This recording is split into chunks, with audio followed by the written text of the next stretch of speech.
पहले मेरा ग्वालियर में हुआ, उसके बाद मेरा दतिया में हुआ और अब इंदौर। तो मैं जब जाऊंगी तो मैं आदि को साथ में ही लेके जाऊंगी।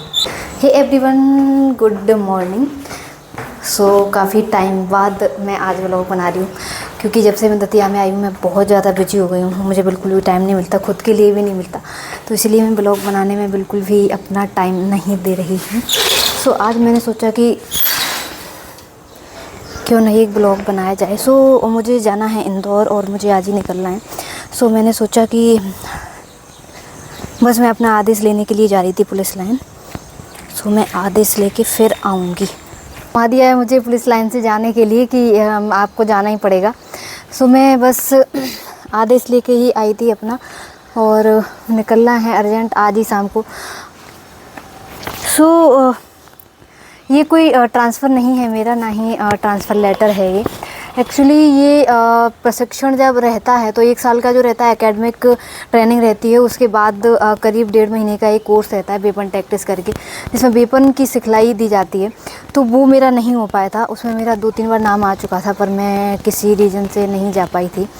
तो वही मेरा आया है, और इस बार ऐसा आया है कि मैंने उसमें फिर से छूट के लिए दिया था आदि की वजह से, क्योंकि आदि के अभी फाइनल चेकअप होने थे। 2-4 दिन में बस हम जाने वाले ही थे, मैं और अंशुल।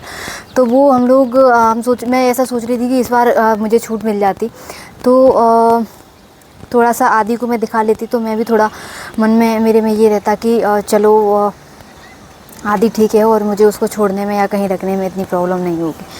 पर देखते हैं अभी क्या व्यवस्थाएं होती हैं और आदि को कैसे रखना है, कहाँ रखना है, तो वो अभी मैंने नहीं सोचा है। मैं आपको सीरियसली सच बता दूं, क्योंकि जब से मेरा ये कैंसिल होके आया है, क्योंकि ये प्रशिक्षण भोपाल से ही कैंसिल होके आ गया था कि आपको आना ही पड़ेगा, इस बार आपको कोई छूट प्रदान नहीं की जाएगी। कोई नहीं यार, होता है। और कोई जो विभागीय प्रक्रियाएँ रहती हैं, जो विभागीय चीज़ें रहती हैं, उनको आपको फॉलो करना ही रहता है। मुझे ये मिल गया है और मुझे अर्जेंटली निकलना है। एक्चुअली ये बहुत पहले से, करीब 5-6 दिन पहले से ये कोर्स स्टार्ट हो गया था, मतलब कि 27 तारीख से ही कोर्स स्टार्ट हो चुका है। और मैं उसमें नहीं गई थी, क्योंकि मैं यही सोच रही थी शायद मुझे छूट मिल जाएगी, पर वो मुझे छूट वो नहीं मिल पाई। तो उसमें मुझे जाना ही पड़ेगा, और देखते हैं वहाँ पे मैं क्या व्यवस्थाएं कर पाती हूँ, क्योंकि वो टफ़ भी रहता है थोड़ा, एक तरीके से कमांडो ट्रेनिंग टाइप की रहती है, तो वो टफ़ भी रहती है उसमें। क्योंकि जो एकेडमिक ट्रेनिंग रहती है उसमें तो कई सारे लोग इतने ऐसे होते हैं मक्कारी करते हैं, लेकिन जो ये ट्रेनिंग रहती है इसमें कोई मक्कारी नहीं हो पाती है। जो लोग मक्कार होंगे, अगर वो लोग मेरा ब्लॉग देख रहे होंगे तो उनको आया होगा ये चीज़ समझ में। तो इसमें ये चीज़ नहीं रहती है।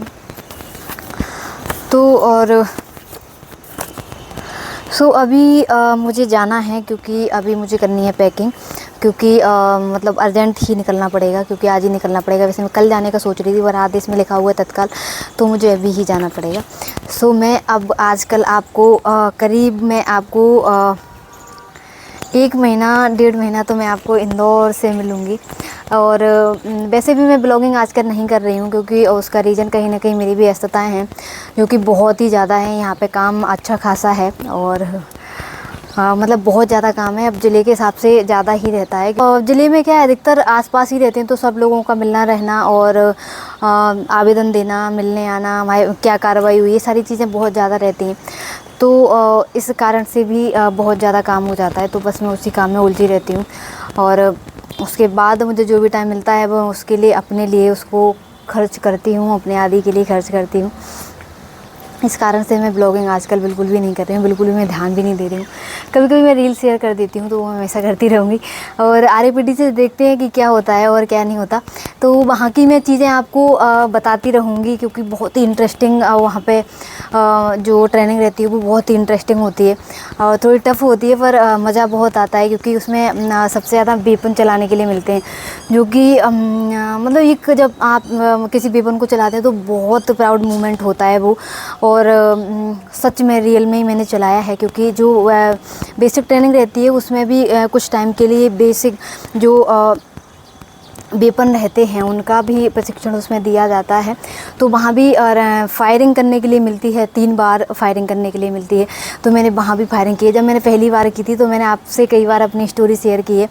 तो मैंने बचपन से अभी तक कभी पटाखे नहीं फोड़े थे, और जब पहली बार मुझे SLR चलाने के लिए मिली थी, तो मैंने मेरे इतने हाथ पैर मतलब कांप रहे थे बिल्कुल कि मैं कैसे चलाऊंगी, मैं नहीं चला पाऊंगी। तो क्या हुआ था, मतलब ऐसे हम लोग जो पोजीशन रहती है राइफ़ल चलाने की, उसमें हम लोग लेटे और जो मेरी बगल वाली लड़की थी उसने फायर किया पहला राउंड और मैंने अपनी राइफ़ल छोड़ी और मैं खड़ी हो गई। मैंने कहा सर मेरे से नहीं हो पाएगा। तो फिर जो DI रहते हैं, मतलब जो सिखाते हैं, तो उनसे उन्होंने मुझे डांटा बहुत भयंकर, चल जल्दी कर। फिर मैंने जब मैंने पहला राउंड चलाया, फिर उसके बाद जो मज़ा आया यार राइफ़ल चलाने में, तो मैं भी इसका, हालांकि इस कोर्स का मैं बहुत बेसब्री से इंतज़ार कर रही थी, पर मैं कहीं ना कहीं इस चीज़ से ही डरी हुई थी कि थोड़ा सा आदि की तरफ से मेरा मन एक तरफ से हो जाता तो मुझे वहाँ पर जाने में बहुत ज़्यादा अच्छा लगता और मैं बहुत एक्साइटमेंट के साथ और बहुत चुस्ती और फुर्ती से उस कोर्स को पूरा करती।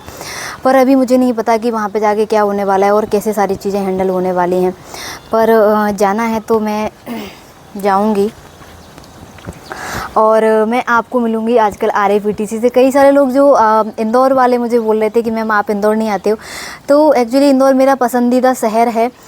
मैं कभी बहुत बड़े बड़े शहरों में घूमने के लिए नहीं गई हूँ, पर मैं इंदौर में काफ़ी टाइम तक, करीब 1 साल तक मैं इंदौर में रही हूँ, तो वो मेरा पसंदीदा शहरों में से एक है और मैं वहाँ पर कभी नहीं आती, पर कोरोना हो गया था उसके कारण से मैं वापस आई थी। सो मुझे इंदौर में फिर से जा कर के जीने को मिलेगा और मैं उसको बहुत इन्जॉय करने वाली हूँ। और जो लोग इंदौर के थे, जो लोग मुझसे मिलना चाहते थे, जो कभी नहीं मिल पाए, तो मैं कोशिश करूँगी उन लोगों से भी मिलने की और आप लोगों से मिलके मुझे सच में बहुत अच्छा लगेगा। सो जो भी लोग मेरा ब्लॉग देख रहे हैं इंदौर वाले, सो मैं आ रही हूँ, मिलती हूँ आप लोगों से। Thank you so much.